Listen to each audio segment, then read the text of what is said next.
It's time for another interesting conversation with a Kansan of note.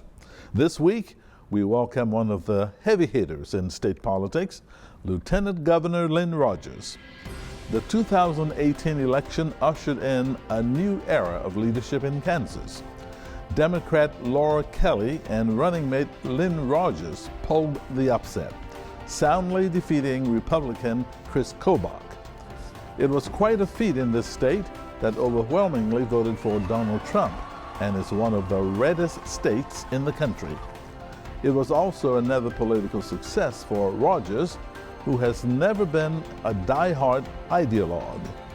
After 2 sessions in the legislature, Kelly picked him to run with her on the Democratic ticket.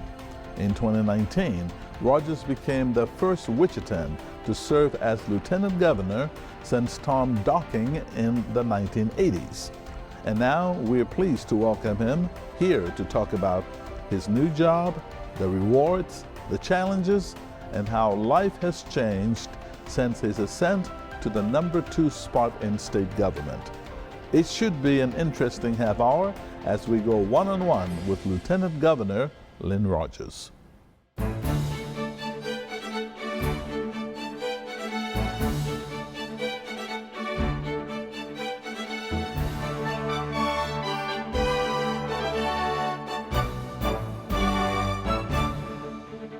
Hello and thanks for joining us. I'm Victor Hogstrom and I'm pleased to welcome Lieutenant Governor Lynn Rogers to the program. Lynn, it's a pleasure to have you. Well, thank you for inviting me. Take us back to 2018 when the governor, Kelly, tapped you to become lieutenant governor during the campaign. Okay. Were you surprised? I was. I had the privilege of sitting next to then Senator Kelly in the Senate floor, and she likes to kid me that she leaned over and just asked what I was doing last summer and did I want to run for lieutenant governor. And I think I told her no the first time, and she said, well, think about it. So we talked a few times, and that's when I came on board. I was very supportive from day one of her running, but didn't know if this was the right job for me. So you've been buddies in the Senate for a while, sitting next to each other. Yeah, she was a mentor and learned a lot. She was on Ways and Means, and you know, we had different emphasis. I was ag and banking, and she was health and budget, and so we learned a lot from each other in terms of what our specialty was. So what exactly does the lieutenant governor do now? Well, technically, according to the Constitution, the only requirement is that you have one. So when I got elected and sworn in, I accomplished my state duties as lieutenant governor, but actually the governor, I'm working closely with her on a number of issues, primarily running what we're calling the Office of Rural Prosperity to give rural Kansas and small towns an opportunity to have a seat at the table. And that is what do you call that program? The Office of Rural Prosperity and the Prosperity Tour. Yeah, and we've done that with we've done 12 locations for a Prosperity Tour. We visited about 45 cities in the state, and we'll probably be doing that on an annual basis, but ultimately that'll equate into legislation and regulation change and opportunities to help rural Kansas prosper. And what's the reception like? It's been great. We've had hundreds of people come out in the evening to come talk to us. We ask them, what is prosperity? What are they doing right? And I think that's one of the things that's exciting is there's some really neat things going on in Kansas. We don't always take advantage of those or aware of those. So it gives us, it's given us a great lens into what's going on in rural Kansas. So how are you enjoying your new job? Well, it's fun. You know, I've been in situations that I would have never dreamt I could have done, representing the state and the governor in other states and in Washington. And just the most fun is being able to be out of Topeka and out of the Capitol, visiting with regular Kansans, hearing their story, and oftentimes bringing back their concerns and questions to the governor or to a state agency. So how has this new position changed your life? Well, we're gone a lot more. We're not home to Wichita as much as we'd like. We're home occasionally on weekends, and it's kind of hard to keep the grass mowed in the summertime. But we've been doing a lot of travel. We've traveled about 15,000 miles since Inauguration Day, wow. And we've visited about 52 counties. Our goal is to try to hit as many of them in the state as we can. The fun part, I was in Washington earlier and talking to the governor of Connecticut, and they have 3 counties. We have 105. She realized that we probably would do a little more travel than they did. So you are originally from Nebraska. Yes. Grew up in Nebraska. Uh-huh. How did you move to Kansas, and why did you move to Kansas? Well, yeah, I grew up on a farm with 400 hogs, so I'm very used to the small town and farm communities. My wife and I lived in Chicago. I was a banking executive there, worked for Citibank, and the Farm Credit System recruited me to come to work for the Federal Land Bank of Wichita, and in a marketing capacity. And so for about 30 years, I worked for the Federal Land Bank developing loan programs and products for farmers and ranchers. And then the last 20 of those years, I worked in the farm credit leasing world and helped farmers and ranchers in a 4-state area provide the financial products that they needed to finance their equipment. And so working as a banker in Wichita, you ran for the school board. Right. And took office in, I think, 2001. 2001, yes. Right. Actually, I had my very first parent-teacher organization meeting back when my oldest was a kindergartner. I volunteered to help raise money for the Riverside auction, and back in '92 or '93, and so I helped raise money for schools because I knew how desperately they needed funding. Helped with the 2000 bond issue, and then that my school board seat came open, and that's when I was asked to run for that, and then was elected 4 times to that seat, served 16 and a half years. So Lynn, is politics something that you've always been interested in? When I was a kid in high school, I was, and then becoming a young parent and in the banker, I really didn't think we had time for it. But school board worked really well because I could contribute to my community at the same time of working in my career.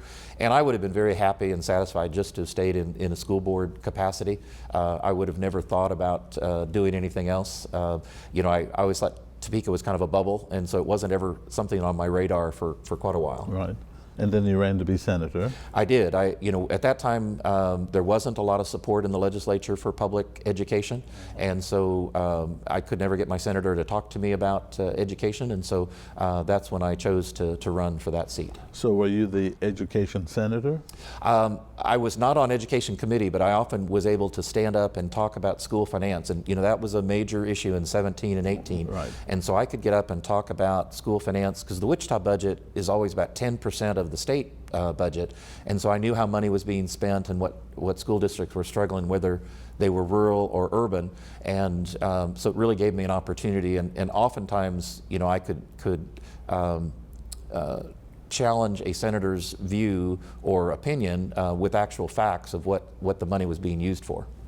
So leading working with the Wichita Board of Education, what do you feel that you accomplished there?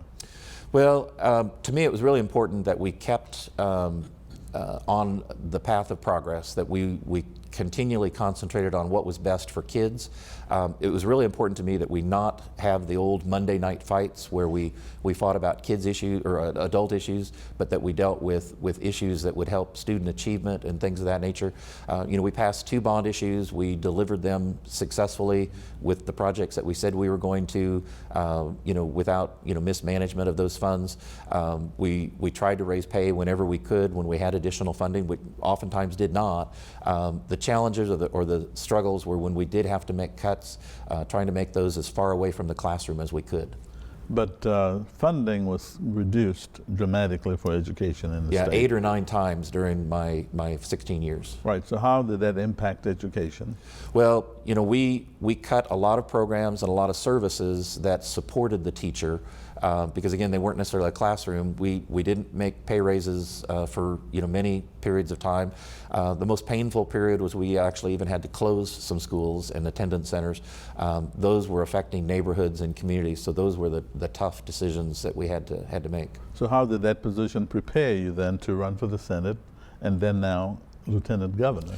Well, the budget is a really key instrument for any government or any business. It really projects your values, what's important, what is a priority.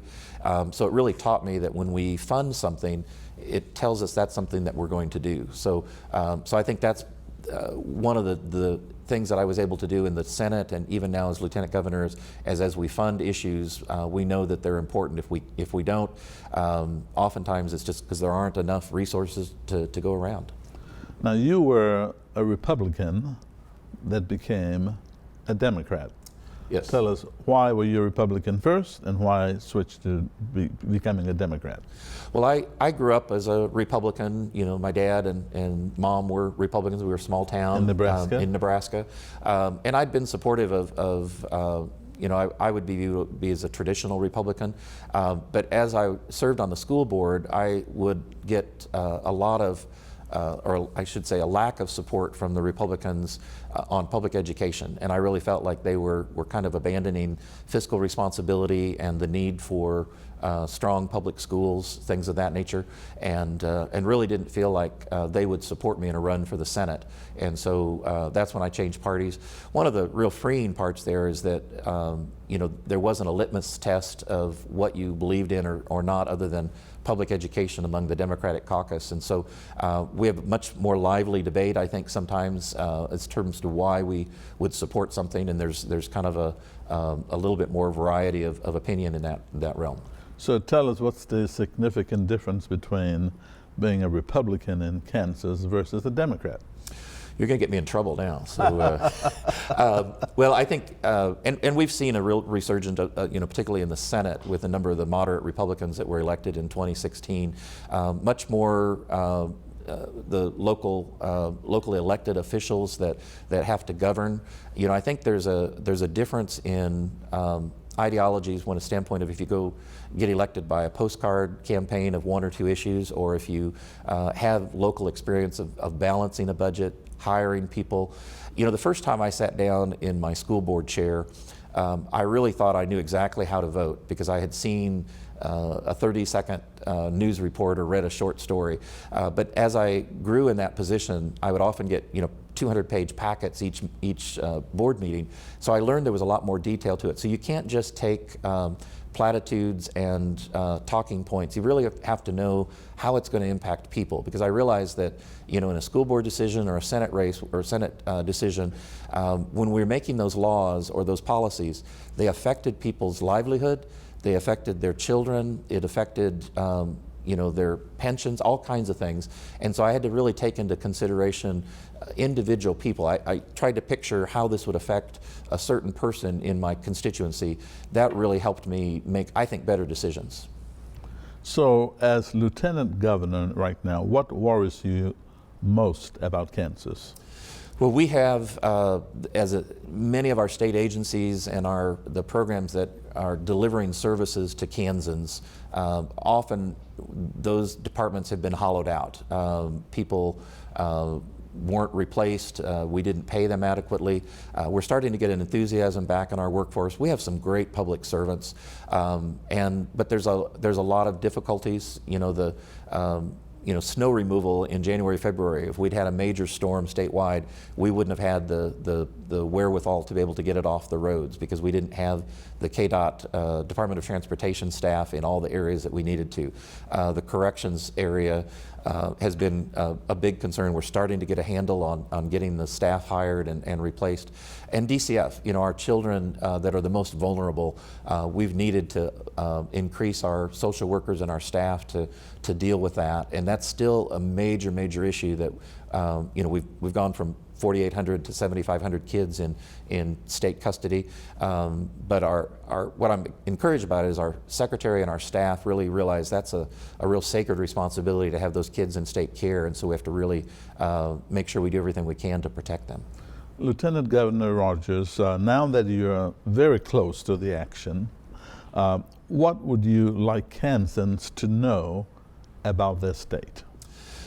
Well, there are some exciting things and very cutting edge things that are going on in our state.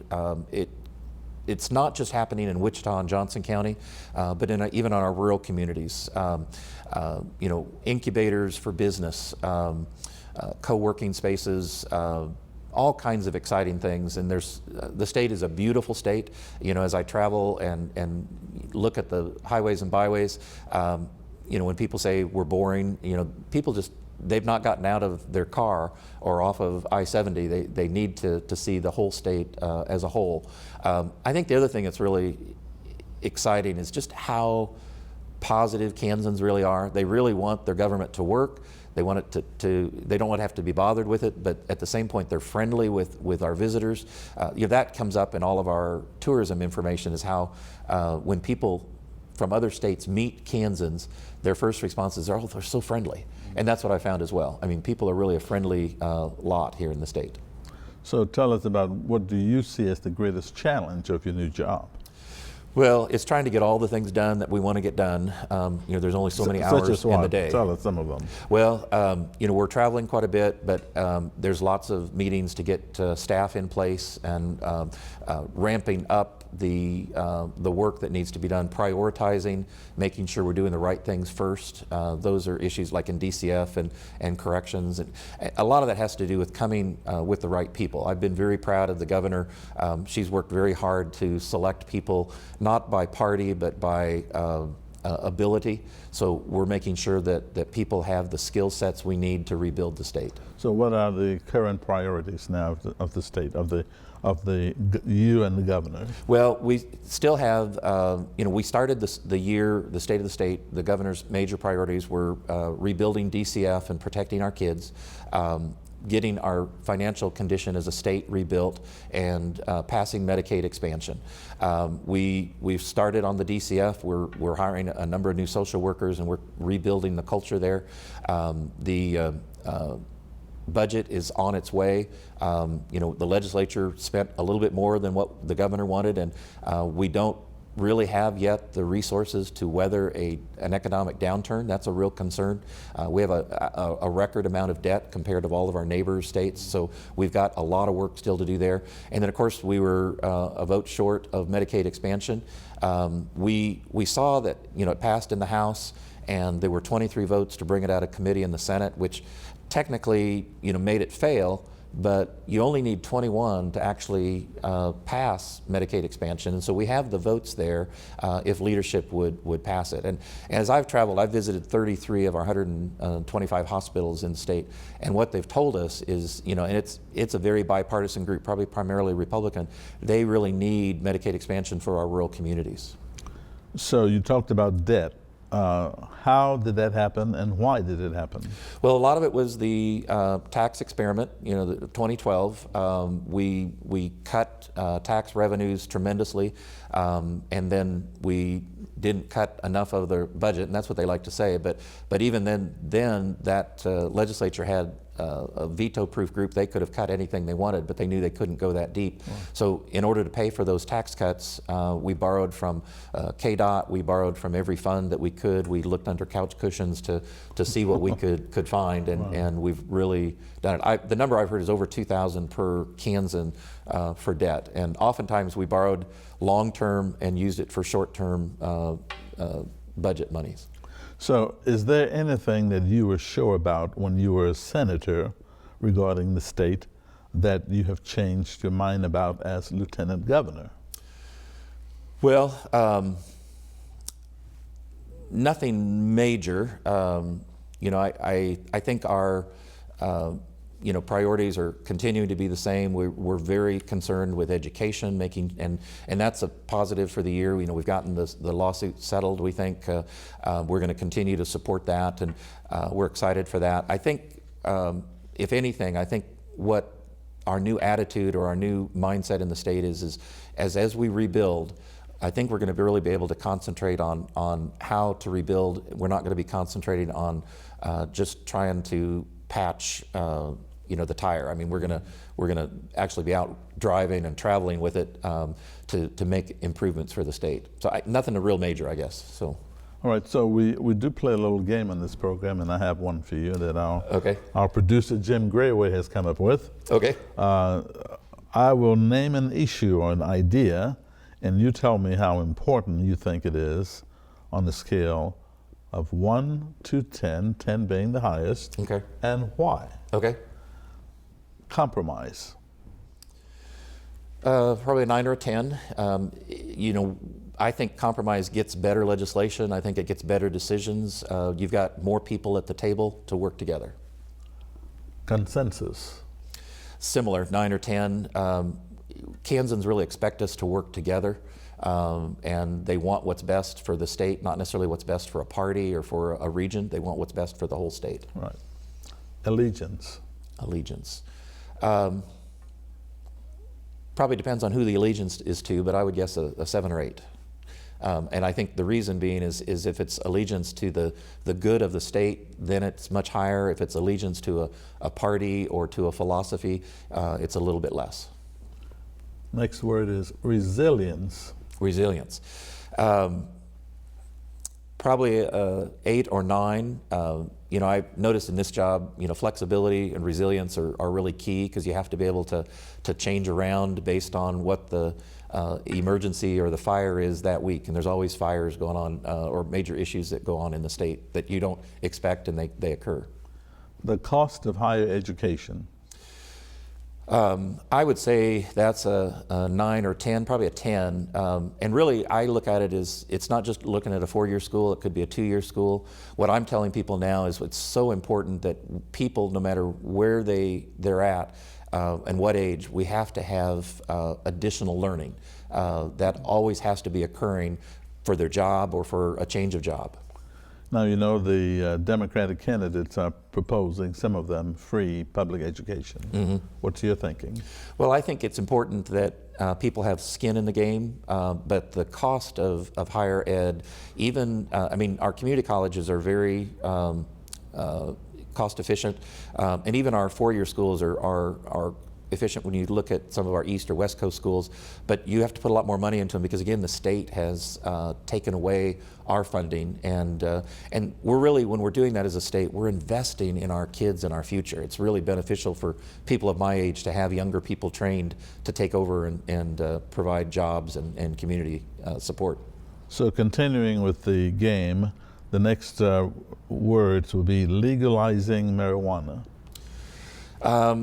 I would say probably a 7 or 6 or 7, and again, I think that's the reason being is that I think there's merit in the legislature, and there's interest for medical marijuana. I don't think there's enough to support it for recreational marijuana. Not that it shouldn't be, but I just think until the legislature, the body of the legislators change to see that as a priority, it's not going to go very far. Kansas national reputation. To me, that's very important, probably a 9, and we're trying to rebuild that. We're doing that for several reasons. One is to keep our residents. We've had a huge group of people move away, but it's also to bring them back. And we've got to get our kids to come back, whether that's at 22 after they graduate or 62 when they're ready to retire. I have 2 more of these questions, but I want to follow up there. Yeah. What happened to the reputation? Well, I think we were more concerned with our tax experiment than we were with providing services to Kansans, and we had a lot of our young people just didn't want to be in a state where it was late night fodder for the late night shows. All right, so let's continue. The next 2 words: climate change. Climate change? Yes. Well, I think that's very important, probably a 9 or a 10. That's something we really have to consider. We've been talking about it just even in our Department of Transportation on how we build roads. I mean, we've seen it with our flooding this year, much larger amounts of rainfall in a very short period of time. So we're going to have to start preparing for that. And finally, manned space travel. For Kansas, I would say that's probably lower, 5 or 6, but I do know our aviation community is involved in that, and we've had some young Kansans that are involved in the Mars and rover projects and things like that, so it may be higher. That's not something that's been in my frame of mind. Right. So what do you like about politics?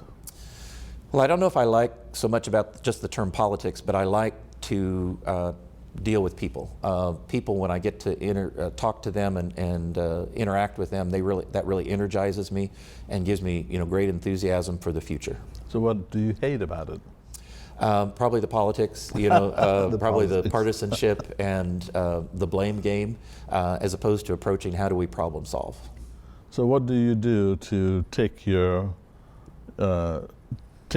mind off your job when you're relaxing and not thinking about all of the challenges that you've described? Well, I love to do yard work when I'm home, and then read books. And the funny thing is, most of the books I read about are political figures of the past, presidents, and situations like that. So part of it's probably learning, but and then every once in a while, it's some great fiction books of total escapism of mysteries and things of that nature. So what was the reaction of your family when you told them that you're being tapped to be the Lieutenant Governor of Kansas? Well, I think my kids were surprised, but they were proud. But I guess they didn't talk about it too much. So, it was my aunt up in Nebraska that was the most surprised. She said my grandpa would have been very proud of me. He was a county commissioner for a long time, my dad, and he was school board, and my dad was a school board member. So she kind of my still connection with that community, and so they thought that was a great symbol for their public service. Now you mentioned your kids. Tell us about them. They're grown. They're grown. What do they do? I have a son and daughter-in-law that are attorneys in the Supreme Court in Oklahoma City. They have a 3-year-old and a 1-year-old, Carter and Kennedy, grandkids. Our daughter teaches in the Kansas City area, and her husband does as well. And she's a physics teacher. They have a 2-year-old, Lewis, and then our son Keegan is involved in the arts community here in Wichita. So what can we expect from Lieutenant Governor Lynn Rogers in the next 8 years? Well, I hope to be faithfully serving the state and Governor Kelly. I hope that we can help rebuild our rural communities. Because one of the things I tell our rural communities is when rural Kansas suffers, urban Kansas suffers. My Senate district was very urban, center, Riverside, Wichita, but the second or third largest industry in that district was agribusiness. So if rural Kansas wasn't buying, then my neighbors weren't working. And so we need to make sure that we're all in this together, and how do we bring people together and not pull them apart? So my final question is, for those who don't know you, who is Lynn Rogers? Well, I hope I would be described as a good husband, good father, somebody that is concerned about others before myself, and that we want to do the right thing the first time. On that note, I say thank you so much. Great, thank you For joining us one-on-one. All right, appreciate it. Thank you. And thank you for watching this edition of One-on-One. If you have any questions or comments, be sure to send it to oneonone@kpts.org. Until next time, I'm Victor Hogstrom. Take care.